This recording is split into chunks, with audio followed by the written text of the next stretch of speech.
So untuk hari ni, yes, this call is now being recorded. Apa? Untuk yang recording minggu lepas nanti cikgu share link dalam group untuk recording. Okay. So, untuk hari ni kita akan mempelajari macam skema sangat je cikgu. Okay, so untuk hari ni kita akan belajar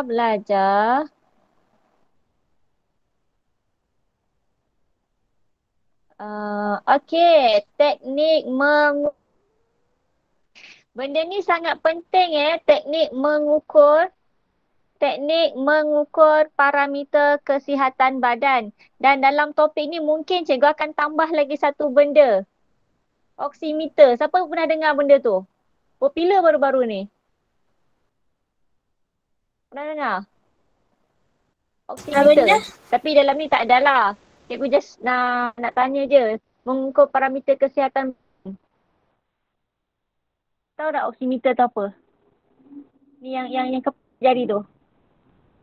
Yang kepik jari itu antara yang paling popular waktu sekarang.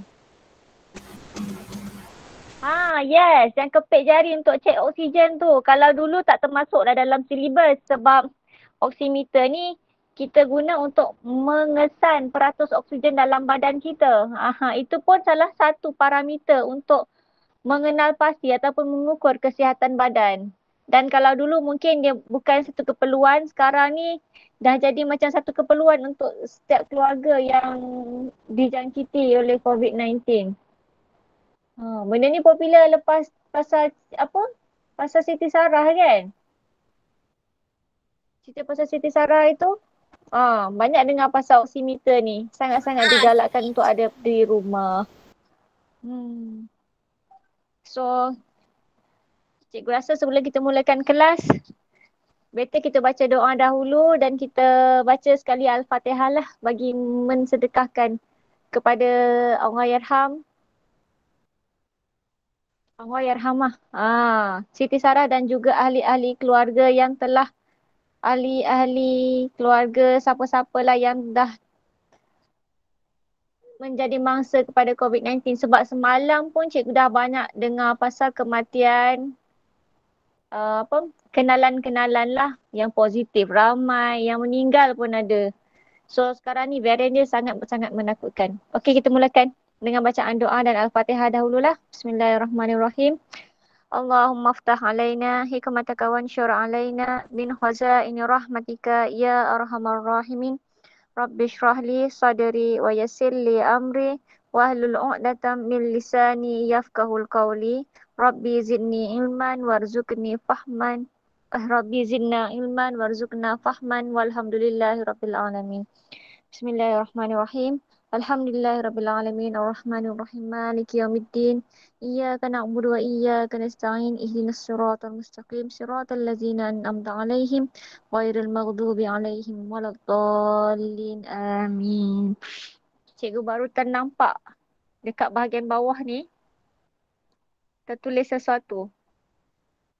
Sekejap. COVID-19 hari ni kes 21K. Lagi banyak daripada semalam. Kalau buka sekolah cikgu? Tak tahulah. Cikgu pun tak tahulah sekolah boleh buka ke tidak. Tapi cikgu rasa macam kesian tau dekat korang semua. Tingkatan 4, tingkatan 5, waktu awak berada di sekolah sangat-sangat singkat. Tapi dengan kes yang sekarang ni sangat merisaukan. Padahallah dengan topik kita hari ni, mengukur parameter kesihatan badan. Sebab sekarang ni, kalau kita rasa macam tak sihat pun, kita sendiri kena tahu diri kita. Sebab nak pergi hospital pun, kena berfikir banyak kali. So kita kena tahulah badan kita macam mana, rasa okey, boleh lagi. Kalau rasa macam kita dah rasa diri kita ni dah macam tak sihat lama sangat, demam on off, kita kena mengambil langkah berjaga-jaga. So hari ni kita akan masuk topik untuk teknik mengukur parameter kesihatan badan. So untuk yang pertama, okey. Tingkatan 4, ini bukan cikgu live buat. Yang pertama suhu badan. Yes, suhu badan sangat-sangat penting untuk kita tentukan sama ada kita ni sehat ataupun tidak. Okey, suhu badan, darjah kepanasan ataupun kesejukan sesuatu badan. Okey, itu suhu. Tapi kalau suhu badan, ini darjah kepanasan. Badan kita ni, badan kita ni darjah kepanasannya.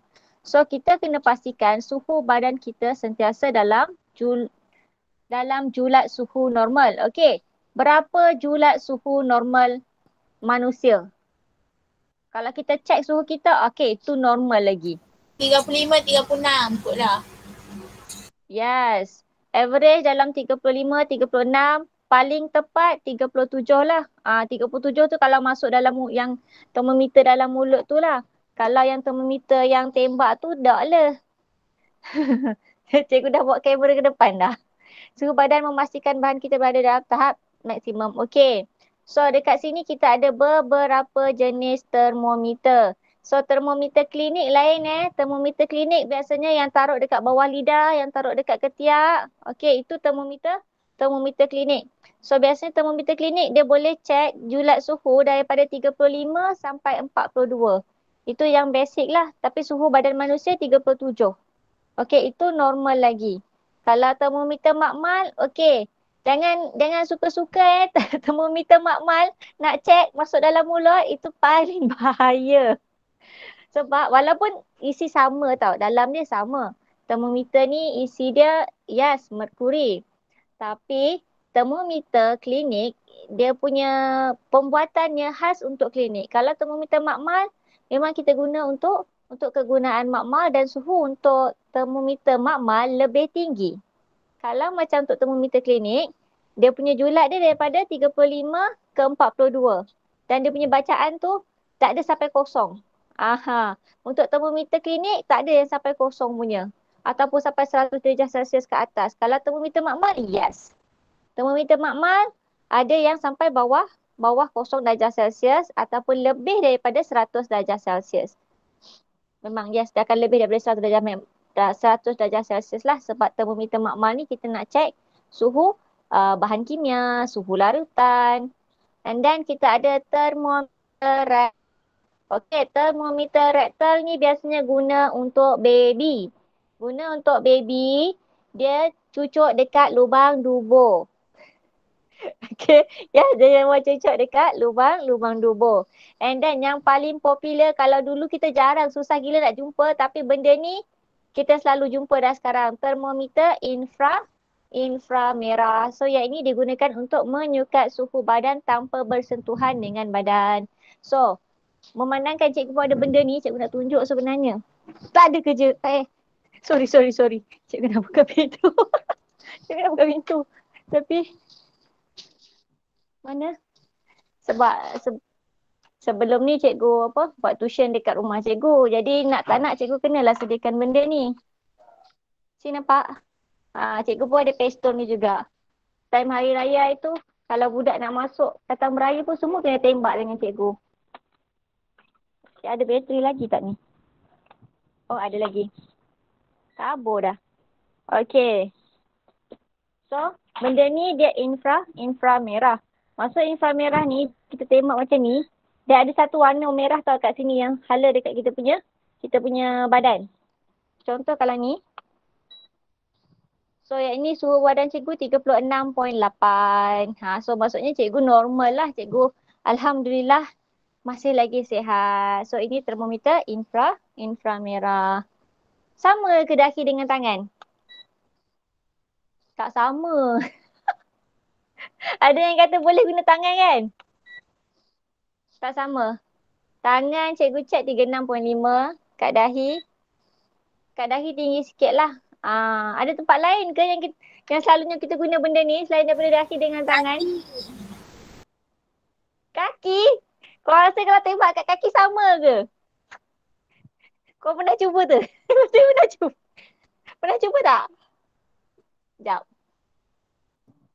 Sebab korang ada request kan? Sekejap Lagi rendah. 36.3. Sebab kaki cikgu pijak jubin. So sejuk lah bila tembak kat kaki sejuk lah. So sebenarnya antara tempat yang paling digalakkan kalau untuk semak ataupun cek suhu, yes, dahi. Sebab dahi dia lagi inilah kalau macam even tangan, biasanya kenapa bukan tangan ataupun kaki, biasanya tangan kita berpeluh tau. Ada setengah orang tangan dia berpeluh. Bila tangan berpeluh, dia akan jadi sejuk. So bacaan tu jadi tak pelik.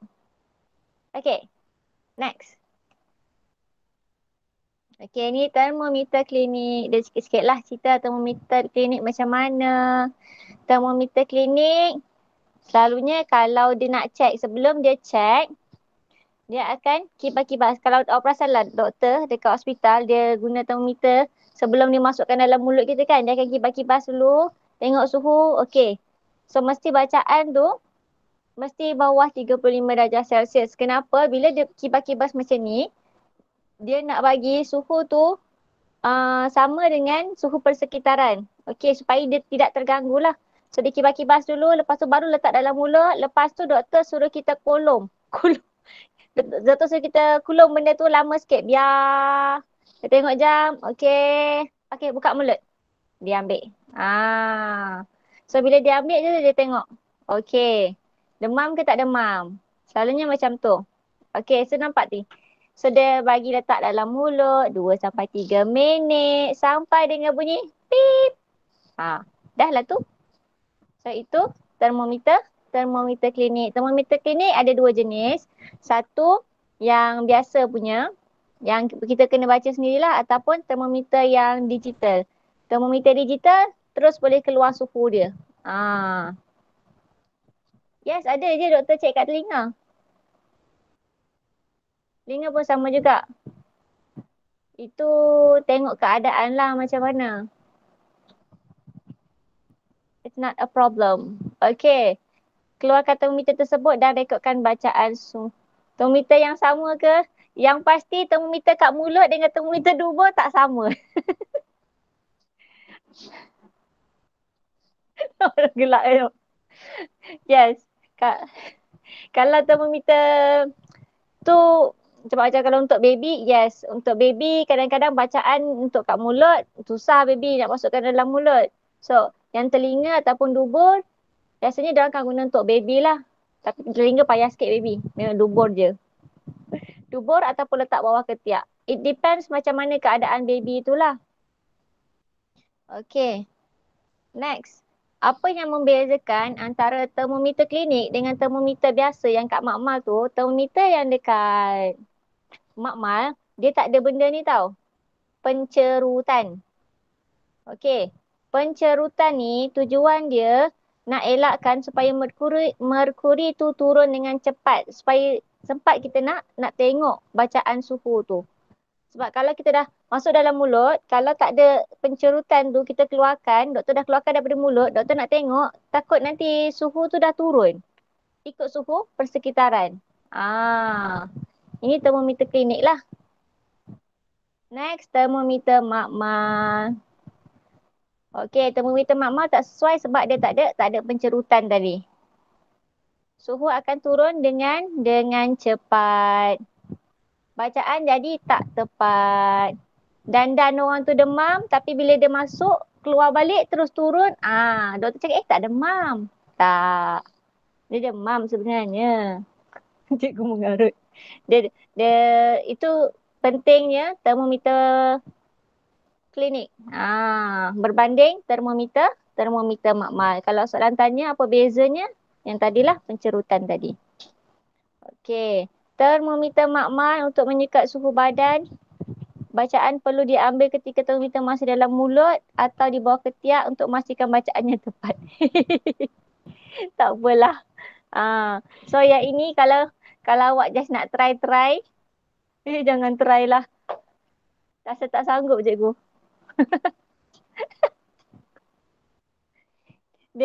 Okey, kalau macam termometer makmal tu, kalau nak masuk mulut tu memang tak boleh lah. Kalau tak try, okey, kita letak di bawah ketiak. Okey, jangan keluarkan lagi daripada ketiak kita. Kita tengok dia punya bacaan.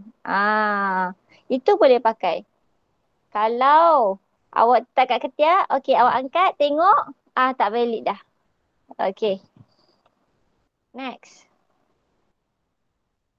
Yang ini termometer rektal. Okey, termometer rektal ni lah yang dubur tadilah. Dia letak dekat dubur biasanya untuk bayi kurang dari 3 bulan. Baby lah. Okey, bersihkan muncul termometer. Guna alkohol. Lepas tu sapukan jeli petroleum. Yes, kena letak jeli.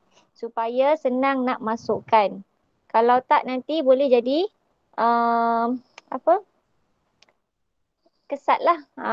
So bila letak jeli tu okey senang nak masukkan dia punya termometer tu. Okey, tunggu dulu sekejap.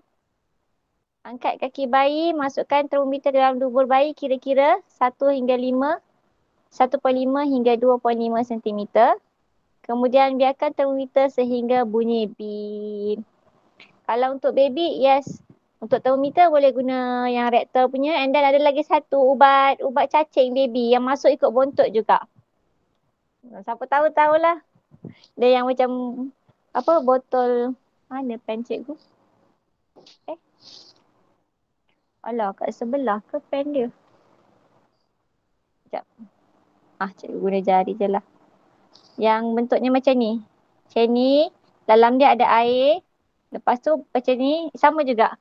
Masukkan dekat bontot baby. Ini untuk ubat cacing ke tak sebab cikgu? Baby selalu ada pakai benda ni. Ikutkan bacaan suhu. Termometer inframerah.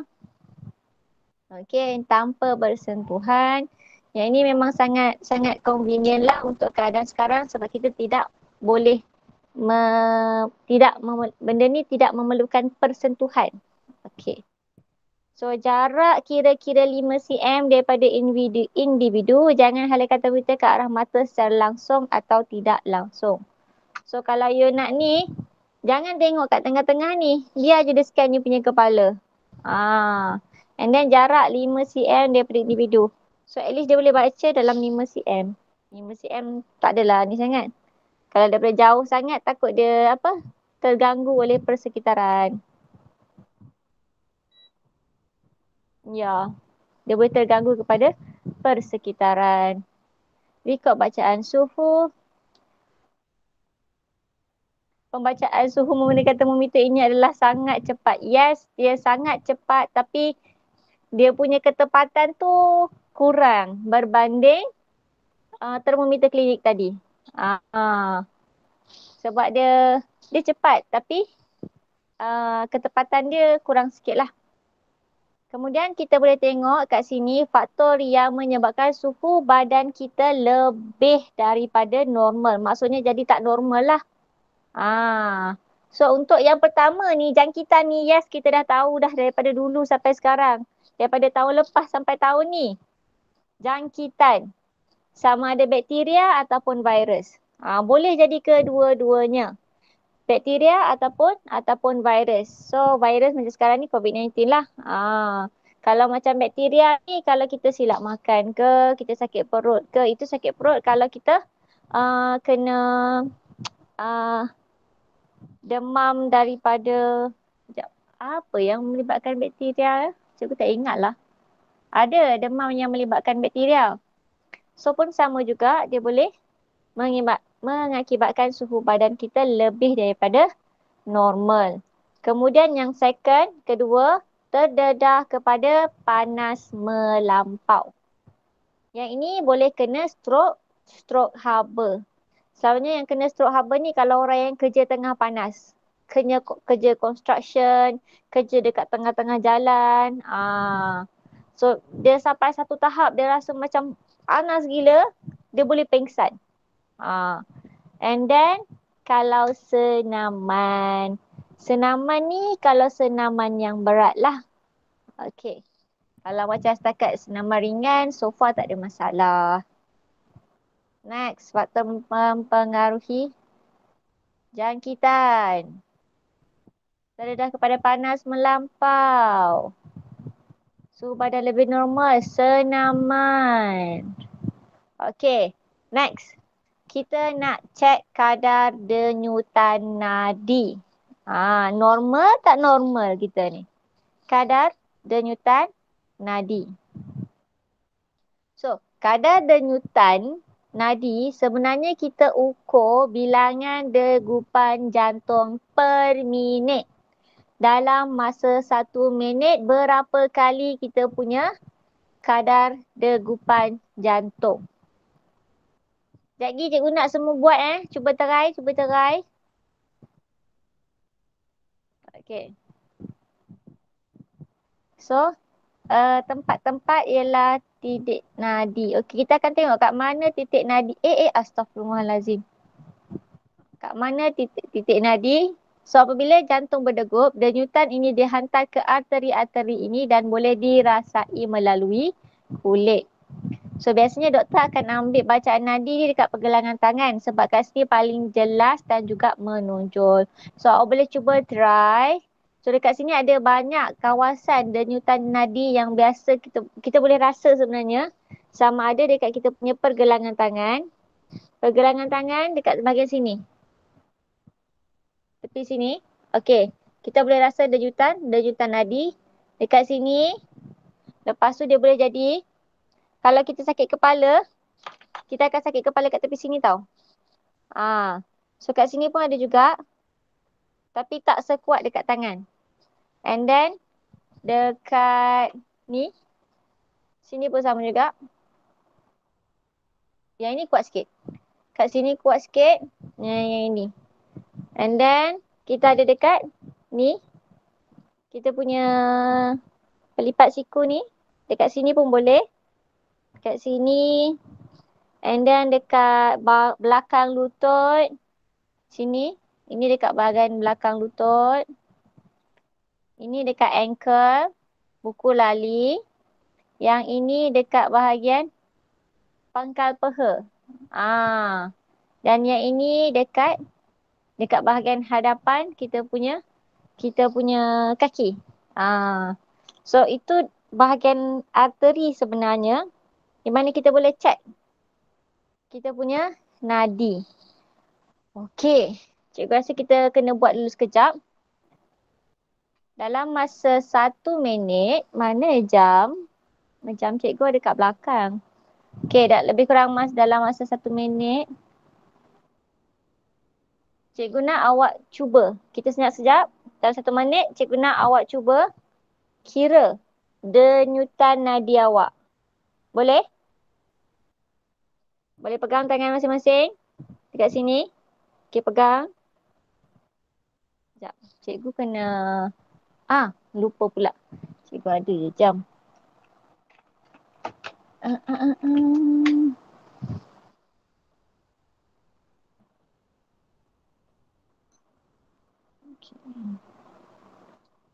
Sekejap.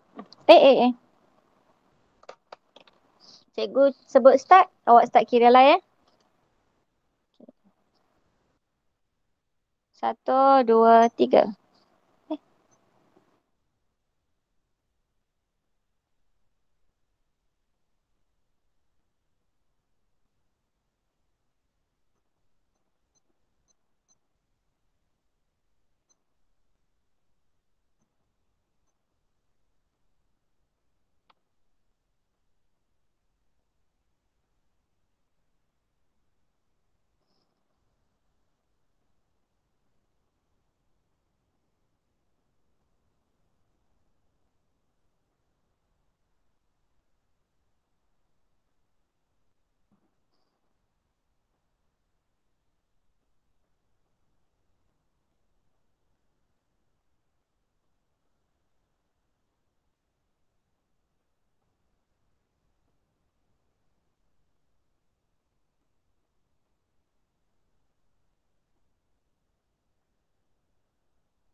Okey dah. Agak-agak korang dapat berapa? Denyutan nadi dalam masa 1 minit. 80. Okey. Cikgu dapat, cikgu punya dalam 90 lebih. Okey, so nanti kita akan tengok. Kalau yang tu normal ke tak normal? Tapi biasanya 80, 90 normal untuk keadaan rehat. So, yang ni ada tekanan darah. Okey, ini tekanan darah lebih kurang lah. So, macam 100. 97. Okey, so sekarang ni average awak semua lebih kurang lah. Lebih kurang macam cikgu juga dalam 90 lebih macam tu. 80, 50 lebih. So, itu maksudnya kita dalam keadaan yang rehat dan normal lah. Next, kita pergi kepada tekanan darah. Okey. So, tekanan darah. Yang ini cikgu tak adalah benda ni. Tapi, hari tekanan darah hari ni saya cek. Pak saya suruh. Okey tak tu kau cek tekanan darah tu? Cikgu kat sini tak ada. Tapi dekat rumah mak cikgu ada. Sebab mak cikgu ada darah tinggi. Okey. Kadang turun. Yes, kadang-kadang tekanan darah tu boleh jadi rendah. So, itu yang kadang-kadang kita rasa macam nak pitam tu. Kalau macam cikgu, yes. Cikgu pun ada juga. Kadang-kadang lah kalau cek tekanan darah tu dia rendah, kita mulalah rasa macam nak pitam lah. Itu tekanan darah. So, yang ini kat rumah mak cikgu ada. Kat rumah cikgu tak ada lah. Okay. So, mana? Oh, lupa pula. Okay, tekanan darah digunakan untuk tekanan yang dikenakan pada darah pada dinding salur darah semasa peredaran darah. So, tekanan darah boleh digunakan guna sphygmomanometer. Okey, benda tu nama dia sphygmomanometer. So, unit dia dalam mmHg. Mak pak kerja hospital. Oh, ya ke? Mak awak doktor ke nurse?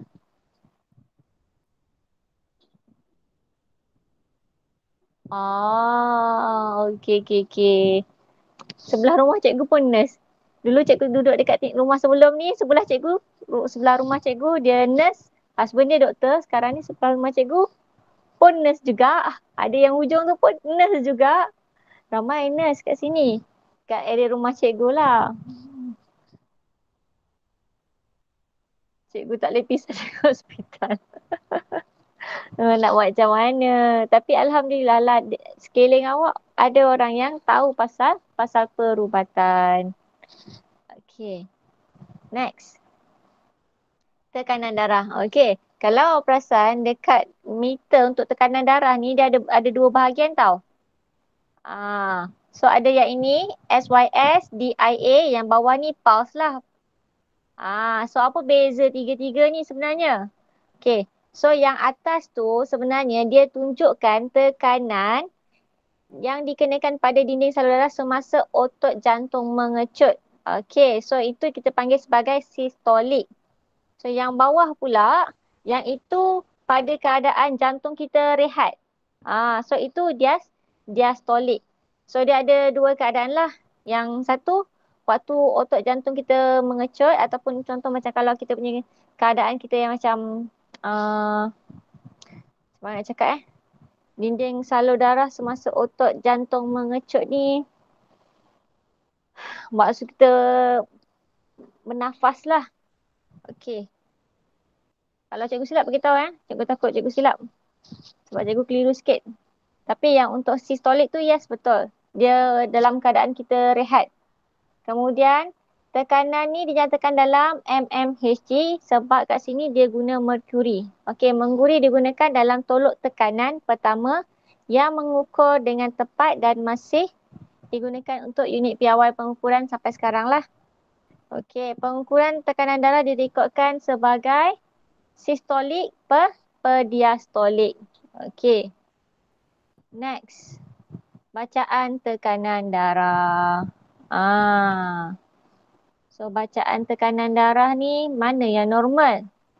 Bacaan tekanan darah tinggi berlarutan menunjukkan bahawa anda mempunyai penyakit tekanan darah tinggi ataupun hipertensi. Yes, my mom have a hypertensi. Bahaya tau yang ada darah tinggi ni. Sebab kalau darah tinggi, dia terlebih stres ataupun terlebih penat, dia boleh kena stroke. Ah, last 2 years before PKP. Yes, before PKP 2019, Tok cikgu kena stroke tau. Stroke separuh badan. Sama juga. Dia dia tak tahu kenapa dia bangun tengah malam nak pergi toilet, lepas tu dia pening kepala, pingsan, jatuh. Lepas jatuh, sebelah badan dia tak boleh bergerak dah. Dia memang lumpuh lah, lumpuh sebelah badan. Tapi alhamdulillah sekarang dah lepas dia uh, buat terapi, buat fisio, dah boleh berjalan. Cuma kena pakai tongkat yang 4 tu lah untuk berjalan sebab dia tak mampu nak berdiri sendiri lagi. Okey. Tekanan darah yang rendah berlautan menunjukkan anda mempunyai penyakit tekanan darah rendah. So tekanan darah rendah dia biasa tak biasa untuk kanak-kanak ke kanak-kanak. Orang dewasa pun ada juga. Tapi kalau tekanan darah tinggi biasanya orang yang dah berusia, yes. Sangat mudah kena tekanan darah tinggi. So kat sini dia punya klasifikasi lah. So kalau kita check kita punya tekanan darah tu, biasanya kalau kurang dia punya yang sistolik 120, kurang daripada 120 ataupun dia punya diastolik kurang daripada 80, so that one is the optimum one. Okay. Kalau normal 120, 129, diastolik dia 80 hingga 84. Tapi kalau yang dah start 130, 139 ni, dah tinggi lah ni. Yang peringkat 1, peringkat 2 ni, memang tinggi. Kalau dah 180 ke atas, memang sangat-sangat tinggi lah. So yang ini tekanan darah dah masuk peringkat ketiga lah. Tapi ayah cikgu, kalau dia cek tekanan darah ni kan, selalu around peringkat 1, peringkat 2 ni. Risau kadang-kadang. Tapi dia cakap tak ada apa, elok je. Rehat nanti okey lah. Sebab dia tak nak makan ubat macam mak cikgu. Mak cikgu kena makan ubat. So dia cakap okey lagi. Risau kadang-kadang. Tapi so far okey lah. Cuma kadang-kadang kalau dia terlalu penat, yes, cek memang tinggi lah. Even kadang-kadang kalau orang yang tak ada darah tinggi pun, kalau dia dah terlalu penat ataupun terlalu banyak buat kerja ataupun terlalu stres, tekanan darah mungkin akan naik. So benda tu tak pelik lah. Kemudian kita pergi kepada indeks jisim badan ataupun BMI. Yang ini penting. BMI, kita kena tahu BMI kita supaya kita boleh kenal pasti badan kita macam mana. So BMI, ni cara nak kira BMI. Jisim badan dalam kilogram, ketinggian dalam meter. So bila kita dah kira BMI kita, so baru kita tahu, okey, badan kita ni masih lagi dalam kategori yang okey ataupun obes ataupun kurang berat badan. Okey. So yang ini ada dia punya kategori dia. Kategori dia, kalau dia punya kurang daripada 18.5, kurang jisim badan. So maksudnya berat badan kita kurang. Agak-agak korang boleh kira tak korang punya BMI?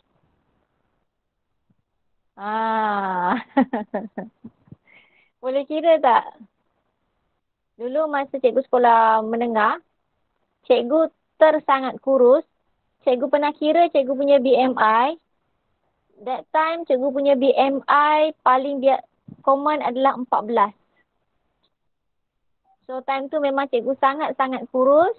BMI cikgu rendah.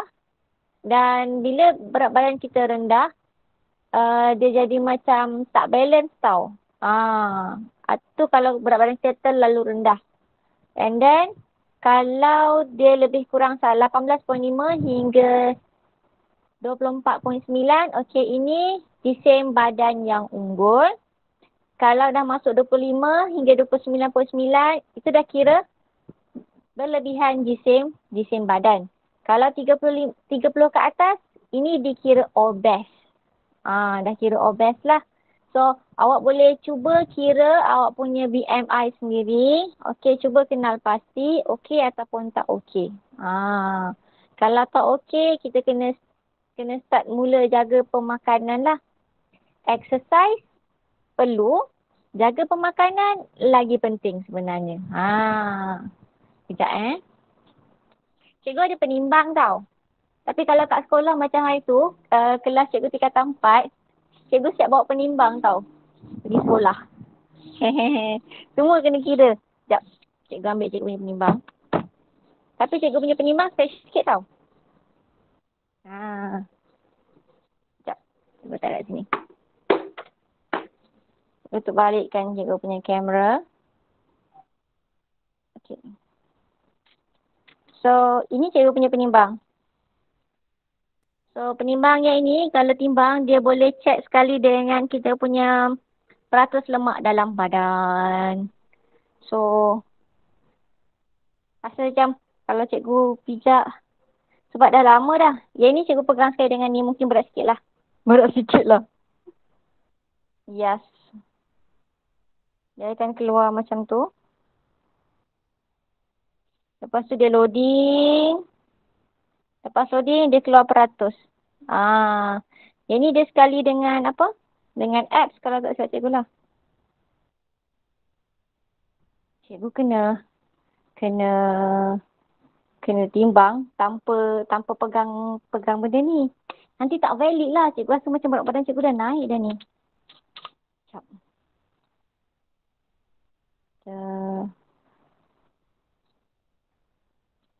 Okay. Sekejap Nanti cikgu scan ni. Ui, seriously beratnya.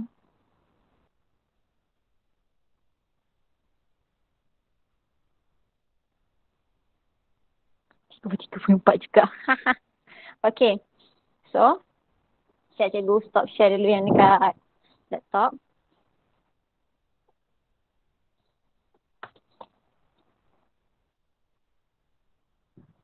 Sekejap. So, share screen. Tak share screen.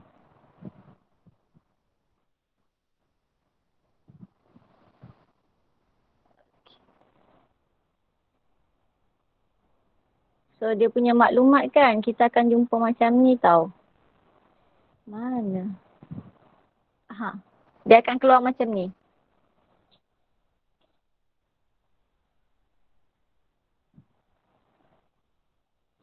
So, maklumat dia akan keluar macam ni, di mana dia tulis kat sini, cikgu punya BMI 24.2. Dah paras-paras dah nak masuk kepada berlebihan. So, body fat percentage. And then dia ada muscle mass. Tapi berat badan cikgu naik ni. Trend. Berat badan cikgu naik. Dah lama cikgu tak exercise. So, ini antara contoh. Ini penimbang yang macam ni. Dia ada siap maklumat lah. So, kita boleh tengok kita punya BMI berapa. Kita punya apa? BMI berapa, berat berapa, body fat percentage macam mana. Setengahnya kan, kalau yang apa, ada setengah orang, nampak ke cikgu share ni? Ada setengah orang, walaupun badan dia besar, tapi dia selalu exercise, dia punya body fat dengan muscle dia lagi banyak daripada body fat. Lemak badan dia lagi tinggi, lagi rendah daripada orang yang kurus.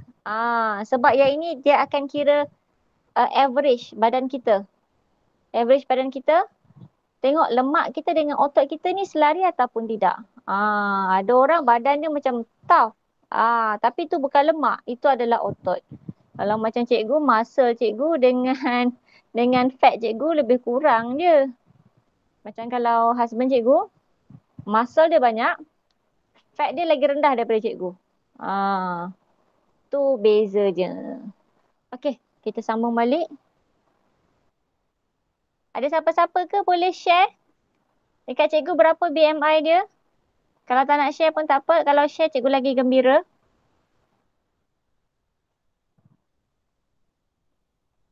Okey. Yang ini. So, yang ini. sharing. Okey, macam mana nak kira? So, sekejap. Cikgu lupa. Macam mana nak kira? First, awak kena tahu awak punya tinggi dan juga berat badan. Contoh macam tadi. Sekejap cikgu tunjuk macam mana nak kira. Okey.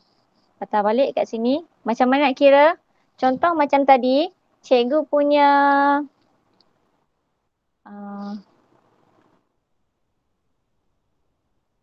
cikgu punya jisim berat badan 57. So contoh kat sini cikgu ambil sini 57. Sekejap, mana pen? Okey. Jisim cikgu 57. Okey. 57 bahagi dengan ketinggian dalam meter. Okey. Ketinggian dalam meter, tinggi cikgu lebih kurang 1.53. Okey, ini kuasa 2. So, macam tu je kira dia. Normal mantap bah. Okey. So, cikgu 57 bahagi dengan 1.53 kuasa 2. Betul lah, 24.3. Cikgu punya BMI 24.3. So, awak boleh cuba kira BMI awak. Okey ataupun tidak. Kalau masih lagi dalam range 18.5, 24.9, itu adalah jisim berat badan yang unggul. Kalau yang dekat-dekat dah tu tak ada masalah, awak okey. Untuk usia awak tak ada masalah. Sebab usia awak masih lagi dalam keadaan remaja. Awak macam tak betul. Kenapa? Sebab biasanya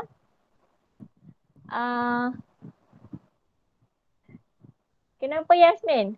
Okey ke tak? Normal je. Awak normal. Jangan risau. Dekat-dekat dengan 18 tu dah kira normal dah tu. Sebab biasanya kalau untuk usia remaja, kadar metabolisme awak masih lagi tinggi tau. So bila kadar metabolisme masih lagi tinggi, so itu tak ada masalah. Biasanya orang akan start naik berat badan secara mendadak lepas usia dah masuk 30 ke atas. Makin bila normal HG sentiasa tak normal.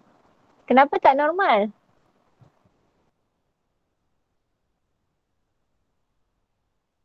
HG ni kau ada jadi korang ni ada-ada je. Okey. Cikgu sebenarnya risau ni. Sejak mula PKP daripada lepas raya tu, cikgu punya berat badan macam makin naik. Sebelum raya, bulan puasa tu, cikgu rasalah macam okey sikit. Sebab berat badan cikgu dalam 54 something. Sekarang ni dah 57. 55, 56, 57. 3 kilo kot naik. Macam mana ni? Kalau sekolah tu adalah juga cikgu naik tangga, turun tangga. Cikgu pula saya tak boleh turun, tak boleh naik.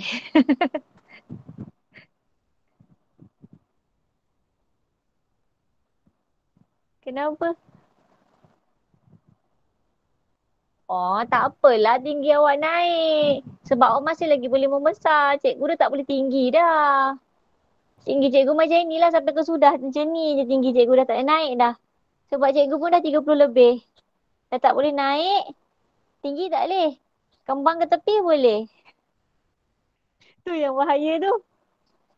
Tiba-tiba 2-3 minggu lepas termotivasi untuk jogging. Tapi hangat-hangat tahi ayam.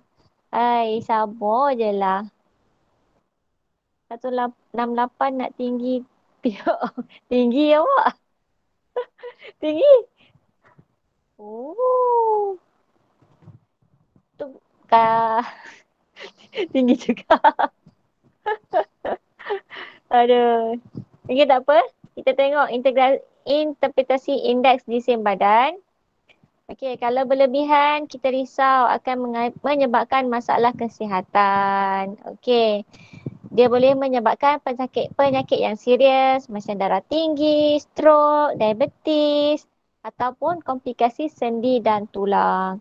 Kadang-kadang bila berat badan dah terlebih, badan ataupun kita punya sendi, tulang kita tak dapat nak tampung berat badan kita. So, kalau kita rasa macam kita nak kurus sebab cantik, itu kurang tepat. Bagi cikgu, kalau kita nak dapatkan berat badan yang ideal sebab kita nak jaga kita punya kesihatan, itu yang paling baik. Kita nak elakkan daripada penyakit. Tapi kalau nak kena juga sakit, bukan kita punya kehendak, tak boleh nak buat apalah. Tapi macam mana pun,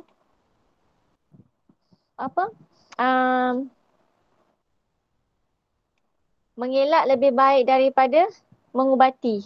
Macam gitu. Kurang jisim berat badan meningkatkan risiko seseorang mengalami masalah kesihatan seperti penyakit jantung, kurang daya tahan lawan penyakit, anemia ataupun kemurungan. Okey, ini statement je lah. Cara tambah jisim badan. Dulu kan berat badan cikgu rendah. Terlalu rendah. So, cara yang membuatkan cikgu boleh naik berat badan hingga ke paras normal, cikgu banyak minum susu. Makan ikut waktu. Sekarang ni, ambil snack yang padat dengan nutrien dan menambah kalori. Sekarang ni nak kata makan ikut waktu tu dah tak tentu dah waktunya. Sebab kalau kat rumah, dapur, nampak dapur makan. Nampak dapur makan. Hai. Asal dapur je makan. Tak dapur pun keropok-keropok mesti nak makan. Bahaya. Oh ya, ini nak tambah jisim berat badan. Macam mana yang dah turun jisim berat badan? Lambat pula dia jalan. Ini cara nak kurangkan, menurunkan jisim badan. Okey, kita tetapkan sasaran. Cikgu tetapkan sasaran 50. Tapi masalahnya tak turun tapi naik. Pantau dan rekod jisim badan anda seminggu sekali. Okey, makan makanan yang sihat secara sederhana ikut piramid makanan. So, kita kena ambil yang suku-suku separuh tu. Suku nasi, suku lauk separuh, separuh sayur-sayuran ataupun buah-buahan.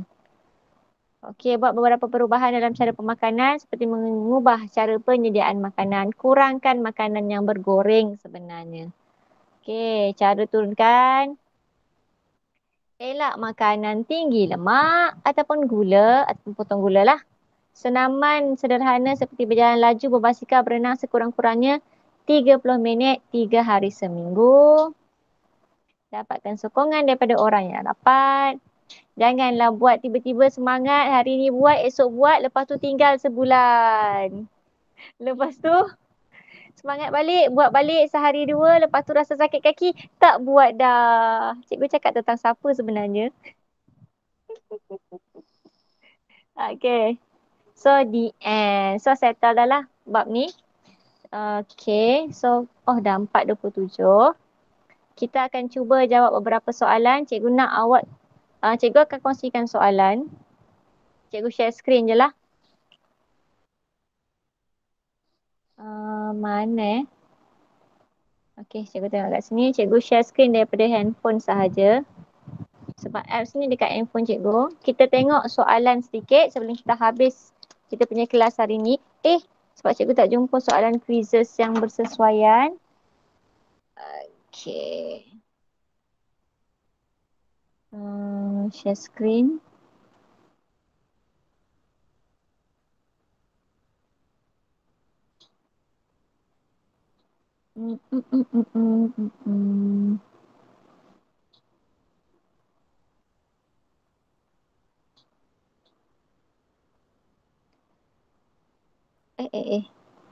So, hari ni kita belajar sains, teknik mengukur parameter kesihatan badan. So, ada beberapa set soalan kat sini. Kita nak buat yang mana dulu? Kita tengok yang atas lah. Okay. So, cikgu nak awak baca, kemudian bagi cikgu jawapan A, B, C ke D. Untuk soalan yang pertama, ada 14 soalan. Kepentingan mengetahui suhu badan. Okey, ada yang jawab D, D. D. Okey, ramai yang pilih D. Kita tengok. Okey, yes, betul. Tahniah. Jawapan dia adalah D. Termometer manakah yang salah dilabelkan? Kat sini ada termometer telinga. Termometer klinik. Termometer inframerah. Termometer makmal. Yang mana satu salah dilabelkan?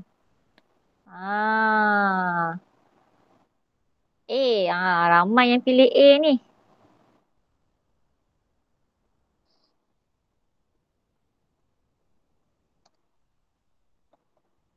Sebab tadi ada yang sebut pasal termometer telinga tapi dalam slide cikgu tak ada pasal termometer telinga. Okay. So yes. Kita tengok betul ke termometer telinga yang salah? Yang itu termometer rektal. Termometer telinga yang macam pistol tu. Termometer telinga dia lebih kurang macam termometer inframerah. Sekejap. Termometer telinga. Kejap. Sekejap Cikgu share. Cikgu stop share kat sini sekejap. Cikgu share dekat laptop sekejap.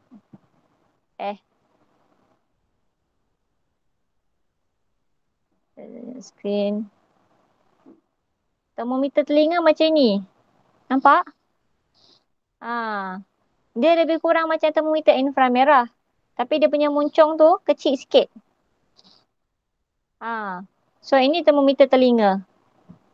Letak kat telinga je. Yang ini termometer telinga. Okey.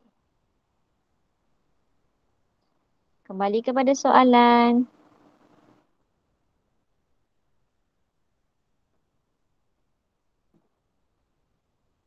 Okay, next.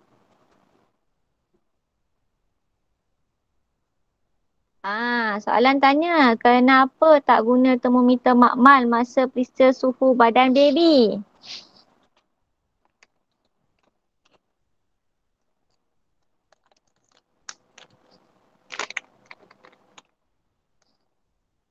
Okay, C. Yasmin jawab C, Nurin jawab C. Safika C. Okay, ramai. Sebulat suara C. Okay, betul. Ternyata pilihan anda semua tepat buat masa sekarang. Suhu badan paling tepat.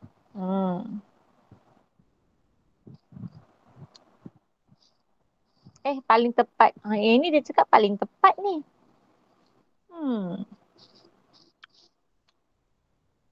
Ramai yang minta yang C. Yasmin jawab D. Ingat yang inframerah bukan tepat tapi cepat. Kan? So, tak apa. Kita tengok. Dia tulis tepat bukan cepat. Tak apa. Cikgu rasa macam cikgu nak pilih yang kurang sikit ni. Kita tengok klinikal lah.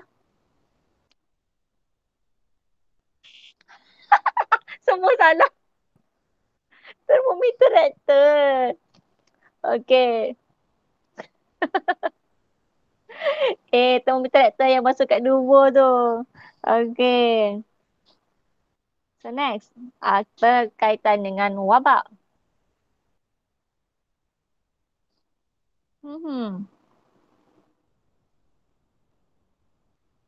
Yang ini senang lah. Okay. B. Okay, B. Termometer inframerah. Yes. Okay, inframerah yang biasa guna dekat lapangan terbang. Next. Sakit sendi dan otot. Sawan menggigil, tekanan darah tinggi. Simptom demam panas. Wow. Ha.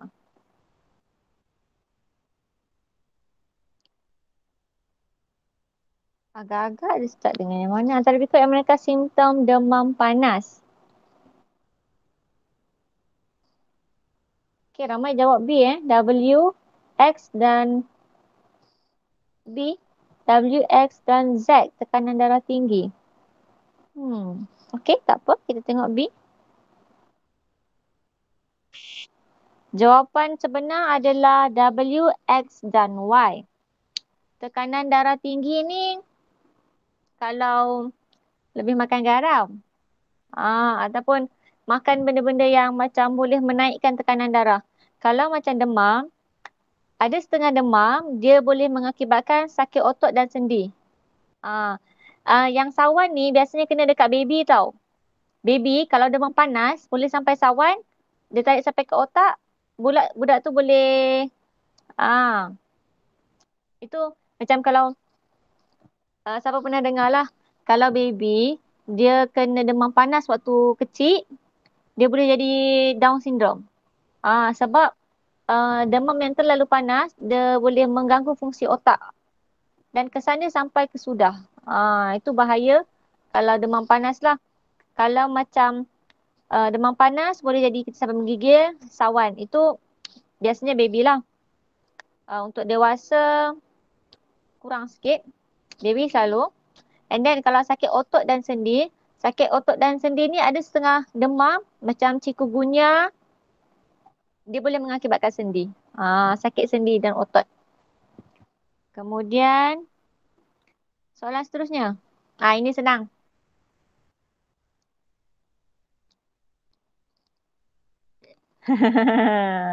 Okey, A. Okey, yes, ini mudah. Dalam seminit. Next. Ya, ini cikgu tak ada sebut tadi. Tapi awak rasa mana yang paling sesuai? Julat kadar denyutan nadi orang dewasa yang normal dalam keadaan rehat. Okey, ramai yang pilih D Okey, tak apa, kita tengok D. 60 sehingga 100. Ada yang jawab C. Okey. So, C betul. 60 sehingga 100 sebenarnya. Okey. Dia tak tinggi sangat. Kalau 100 tu bukan keadaan rehat dah. Macam kalau awak perasan tadi, semua yang bagi kat cikgu value, mostly bawah 100. Okay, next. Antara individu berikut yang manakah mempunyai denyutan nadi paling rendah? Kanak-kanak, remaja, ibu mengandung, orang tua. Rasanya? Okey. So yang ini siapa yang ada denyutan nadi paling rendah? Cikgu tengah menunggu jawapan. Kanak-kanak ke? Remaja ke? Ibu mengandung? Orang tua?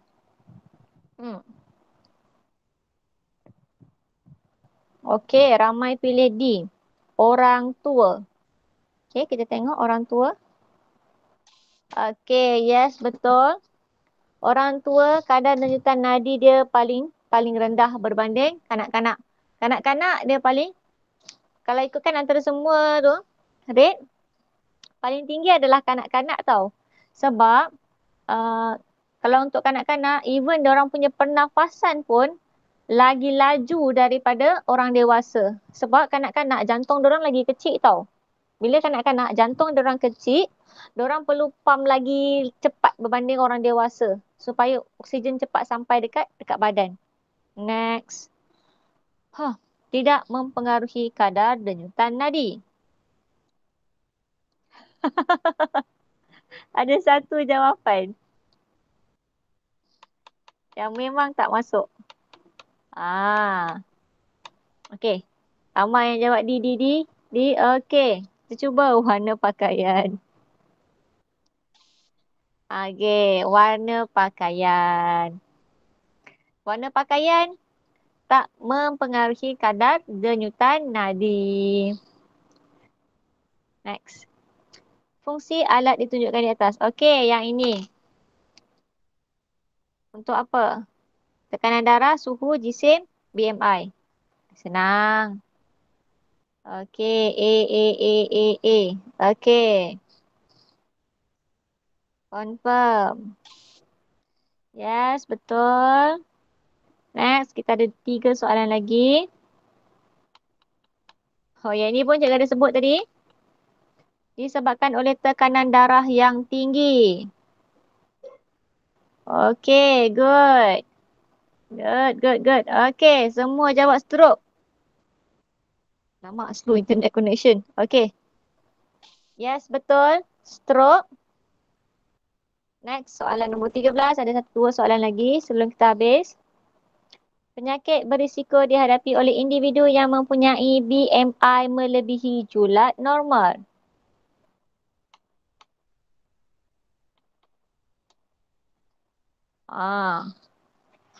Apa semua ni?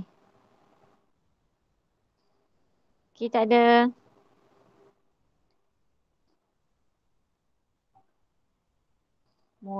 pneumonia. Okey. Kita ada pneumonia, kita ada hyperthyroidisme. Hyperthyroidisme. Okey.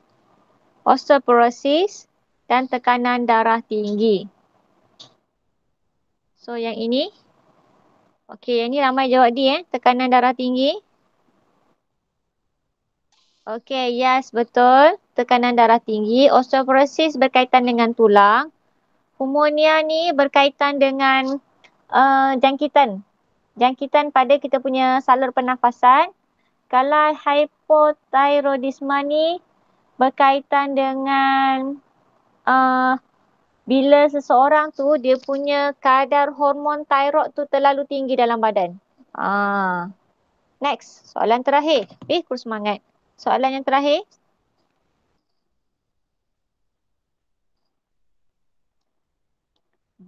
Julat jisim, julat berat badan unggul. Okey. Ramai yang jawab D. Okey.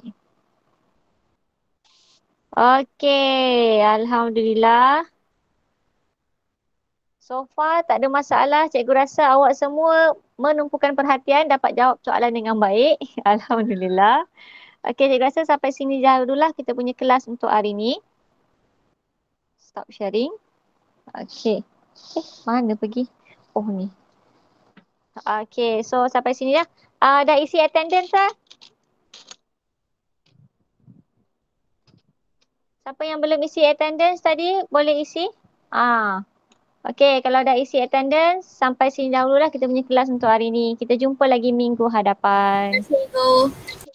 Okey, sama-sama. Siapa yang belum isi tu, dia punya link Google Form. Thank you, Yasmin. Terima kasih, Cikgu. Okay. Sama-sama. Okey.